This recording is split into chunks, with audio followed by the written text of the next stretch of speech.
네, 반갑습니다. 슈퍼리치입니다. 자, 이번 영상에서는 셀트리온 헬스케어가 조금 다른 이슈가 있는데 이거에 대해서 좀 말씀을 드리려고 해요. 근데 이거에 비해서는 조금 오늘 시장에서 많이 못 올라간 부분이 조금은 아쉬운 부분 중에 하나긴 하지만 그래도 우리가 기다리고 있는 이슈 자체는 다른 거기 때문에 좀 더 놓고 지켜보도록 하겠습니다. 자, 그리고 우리가 잡아볼 만한 종목에 대해서도 다시 한번 분석을 해 드릴 테니까 여러분들 영상은 다 끝까지 봐주시고 항상 구독이랑 좋아요 눌러주시기 바랍니다.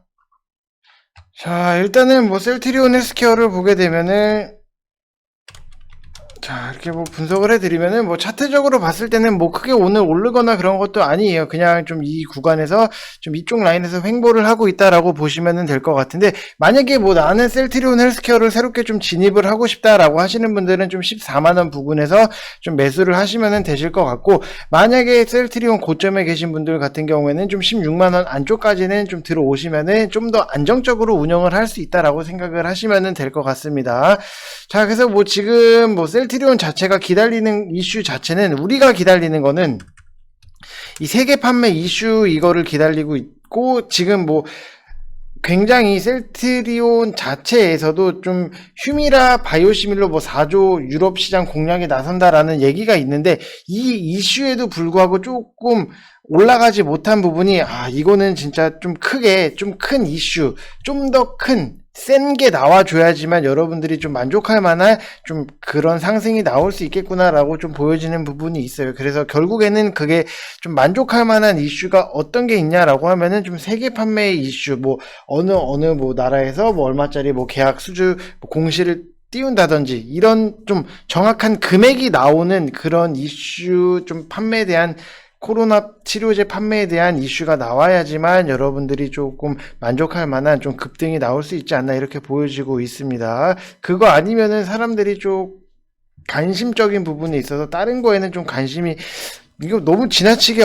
없는 거 아닌가라는 생각이 들 정도로 들기 때문에 이거는 우리가 기다리고 있는 이슈, 세계 판매 이슈 자체는 좀 기다리고 있다라고 보시면 될 것 같습니다.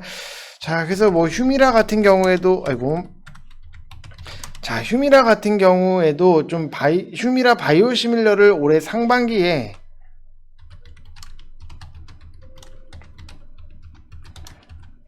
유럽 시장,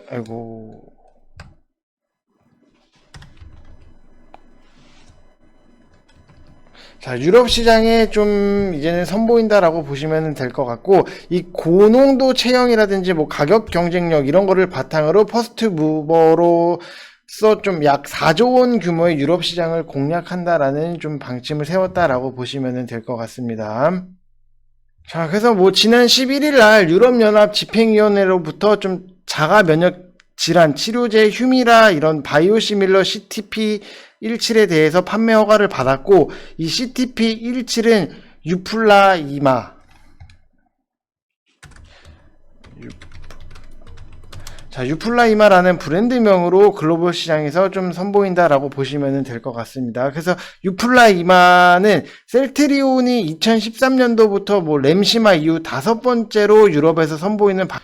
바이오시밀러다, 유럽에서 선보이는 5번째 바이오시밀러다라고 보시면 될 것 같고, 램시마에 이어서 뭐 허주마,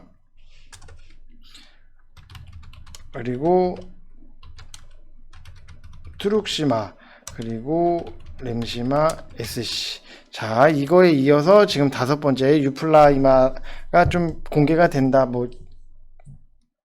라고 보시면 될 것 같습니다. 그래서 유플라이마는 아달리무밥 성분의 뭐 바이오시밀러로서는 뭐 세계 최초로 시장에서 선보이는 고농도 좀 제형이다라고 보시면 될 것 같고, 기존의 휴미라 바이오시밀러 제품들 뭐 올드타입인 뭐 저농도로 개발된 데에 반해서 유플라이마 같은 경우에는 이제 고농도 제형으로 약물 투여량을 좀 절반으로 줄이고 통증을 유발할 수 있는 뭐 시트르산염 뭐 이런 거를 좀 제거를 해서 차별화된 상품성으로 이제는 좀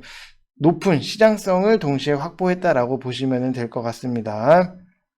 자, 그래서 뭐 셀트리온 헬스케어 자체를 보면은 뭐 글로벌적으로 뭐 홍보라든지 판매적인 부분을 셀트리온 헬스케어가 맡아서 하고 있다 보니까는 분명히 이것도 다시 한번 좀 매출적인 부분에 있어서도 좀 크게 잡힐 수 있는 부분이 있다라고 보시면은 결국에는 매출이 더 높아질 수 있는 부분은 충분히 갖고 있기 때문에 이 주가라는 것 자체는 좀 매출이나 영업적인 이익이 높으면은 당연히 올라갈 수밖에 없다라고 보시면 될 것 같고, 그 다음에 뭐 이 셀트리온 헬스케어가 지금 뭐 퍼스트 무버 이점을 적극적으로 활용을 해서 좀 경쟁 제품 출시 전에 시장 점유율도 굉장히 좀 극대화할 계획을 갖고 있다라고 보시면 될 것 같습니다. 그래서 앞으로 좀 이 셀트리온 자체를 놓고 보면은 뭐 코로나 치료제뿐만이 아니라 계속해서 뭐 램시마라든지 램시마 SC, 그다음에 뭐 허주마 같은 경우는 일본에서도 굉장히 좀 점유율 자체가 높고, 트룩시마 같은 경우에도 그래도 미국이나 유럽에서도 점유율 자체를 확보를 해놓은 상태에다가 거기다가 유플라이마까지도 같이 곁들여진다라고 하면은 작년 대비해서 영업적인 이익이 훨씬 더 코로나 치료제를 빼고도 훨씬 좀 더 높아질 수 있는 부분, 근데 글로벌 제약사로 한 단계 더 발돋움 한다라고 하면은 결국에는 지금 코로나 치료제가 좀 빨리 좀 계약이나 이런 부분에 있어서도 좀 나와야 되는 부분이다라고 생각을 하시면 될 것 같습니다. 그래서 어차피 우리는 이 세계 판매 이슈 자체를 기다리고 있는 거고 이거를 바라보고 있는 거기 때문에 좀 천천히 기다리시면은 여러분들도 좀 의미 있는 결과가 나오지 않을까 이렇게 보여지고 있습니다. 그래서 좀 14만원 부근에서는 좀 그래도 우리가 좀 담아볼만 하다라고 말씀을 드리고 싶고, 뭐 위에 계신 분들 같은 경우에는 세계 판매 이 이슈가 지금 제가 봤을 때는 이 이슈가 터지기 전까지는 무언가 좀 크게 상승이 나오진 않지 않을까, 이 정도 이슈, 좀 유플라이마가 이렇게 오늘 좀 뭐 이슈가 있는데도 못 올라갔다라고 하는 거는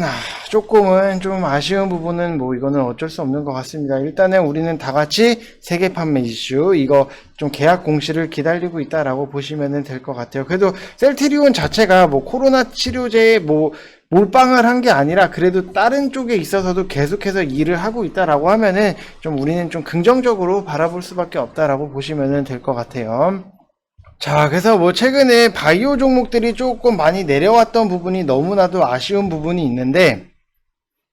결국에는 코스닥이 올라가겠다라고 하면은 바이오 종목들이 다시 한번 올라와 줘야 되는 부분이 있기 때문에 여러분들도 좀 바이오 종목에 대해서는 눌림목에서는 충분히 좀 진입을 해보셔도 괜찮다라고 말씀을 드리고 싶고, 제가 오늘 방에서는 바이오 종목 한 종목을 들어갔어요. 뭐 무상증자를 때렸던 부분, 그리고 아직은 1상 이상이지만 1상의 결과가 신라젠보다 더 잘 나왔다는 얘기가 있는 이런 종목에 대해서도 좀 매수를 했기 때문에 여러분들도 이런 거를 좀 같이 매수를 하시면은 좀 좋은 결과가 좀 나오지 않을까 이렇게 보여지고 있어요. 뭐 지금 위치 자체가 좀 부담이 없는 위치이기 때문에 충분히 좀 크게 먹을 수 있는 종목이라고 보여지고 있기 때문에 좀 들어갔다라고 보시면 될 것 같고, 뭐 같이 뭐 하시고 싶으신 분들은 이쪽 번호로 성함 쓰셔서 문자 보내주시면은 저희가 순차적으로 안내를 해드리고 있다라고 보시면 될 것 같아요. 그래서 뭐 1개월에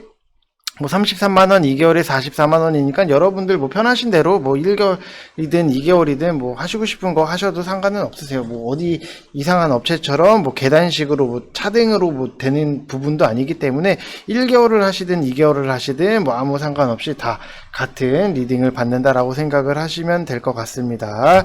자, 그래서 바이오 종목을 제가 계속해서 좀 눈여겨보고 있는데, 이거를 지금 당장에 무리해서 좀 들어가는 것 보다도 좀 확실하게 좀 바닥을 찍고 올라가는 모습들이 나오는 것들은 여러분들이 좀 접근을 해보셔도 좋은 결과로 이어질 수 있다라고 말씀을 드리고 싶고, 좀 바이오 종목이 아니더라도 제가 계속해서 좀 말씀을 드리고 있는 HDC 현대산업개발 같은 경우에는 이것도 결국에는 좀 올라왔어요. 지금 뭐 2% 3% 올라온 부분이 있는데,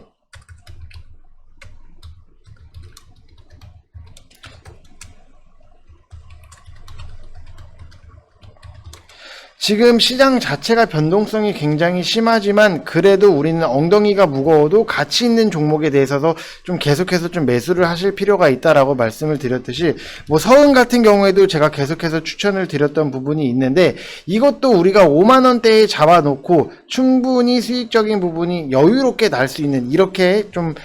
안정적으로 끌고 가는 종목들이 분명히 필요하다라고 말씀을 드리고 싶어요. HDC 현대산업개발 같은 경우에도 좀 정책이랑 같이 묶여있는 부분이 너무나도 많고, 좀 정책주 같은 경우에는 한번 쏘기 시작하면은 정말로 이거는 팔려고 하는데 자꾸 올라가는 이런 정도로 쏘아 붙이고 올리기 때문에, 이런 종목은 좀 우리가 좀 눌렸을 때, 좀 고가를 찍고 눌려서 여기서 지지점을 만들었을 때 좀 모아간다라는 생각으로 여러분들이 임하시면 좋을 것 같습니다. 자, 그리고 뭐 재무적인 부분에 있어서는 건설주들은 앞으로 우리가 좀 기대를 할 수밖에 없다라고 말씀을 드리고 싶은 게, 아파트 지금 집값 잡겠다라고 하면은 분명히 아파트에 대해서 좀 더 많이 지어야지만 좀 아파트라든 뭐 집값에 대한 좀 어느 정도 눌림이 나올 수 있는데, 결국에는 그러면은 건설주들은 아파트들 뭐 정부랑 같이 정책이랑 엮였기 때문에 이거는 우리가 올해가 됐든 내년까지도 계속해서 눈여겨볼 필요가 있다라고 말씀을 드리고 싶습니다. 자, 그래서 뭐 재무적인 부분을 이렇게 보게 되면은 뭐 잘 나오고 있어요. 건설주들 다 지금 계속해서 좀 잘 나오고 있는 부분이 있는데, 매출적인 부분이 뭐 작년 대비해서 올해는, 재작년 대비해서 작년도에는 좀 빠진 부분은 분명히 있어요. 있기는 하지만 그래도 올해 그리고 내년이 더 기대가 되는 부분이 좀 건설주들이기 때문에, 이거는 우리가 계속해서 앞으로도 뭐 GS건설이라든지 뭐 현대건설이라든지 뭐 대우건설이라든지 좀 계속해서 좀 볼 필요가 있다라고 말씀을 드리고 싶고, 좀 정책이랑 좀 직접적으로 좀 그래도 좀 연관이 된다라고 하는 거는 저는 HDC 현대산업개발이 굉장히 좀 연관이 돼 있다라고 좀 판단이 되기 때문에, 여러분들도 뭐 28,500원 부근에서는 좀 부담 없이 좀 들어가셔도 된다라고 말씀을 드리고 싶습니다. 자, 그래서 지금 계속해서 제가 항상 여러분들한테 좀 빠른 것도 좋지만 지금 시장에서 딱 맞게 좀 가치 있는 종목에 대해서는 우리가 안정적으로 들어갈 필요가 있기 때문에 이런 거를 좀 드리고 있다라고 생각을 하시면 될 것 같습니다. 자, 그래서 뭐 빠른 게 좀 눈에 보일 때는 좀 시장 자체 움직임을 보면서 좀 이렇게 좀 속도 조절을 해드리고 있으니까, 여러분들도 뭐 제가 추천을 해드리는 거 뭐 한 주, 두 주 많이 사시는 것도 제가 부담스럽기 때문에 한 주, 두 주라도 좀 여러분들이 사시면서 이게 이런 식으로 움직이는구나 라고까지만이라도 체크를 하시고, 당연히 뭐 수익적인 부분도 같이 날 수 있다라고 하면은 여러분들 충분히 좀 주식 하시는 데 있어서 많이 도움이 되실 거다라고 말씀을 드리고 싶습니다. 자, 그래서 이번 영상은 여기서 마치겠고, 여러분들 항상 구독이랑 좋아요 한 번씩 꼭 좀 눌러주시기 바랍니다. 이상 영상 마치겠습니다. 감사합니다.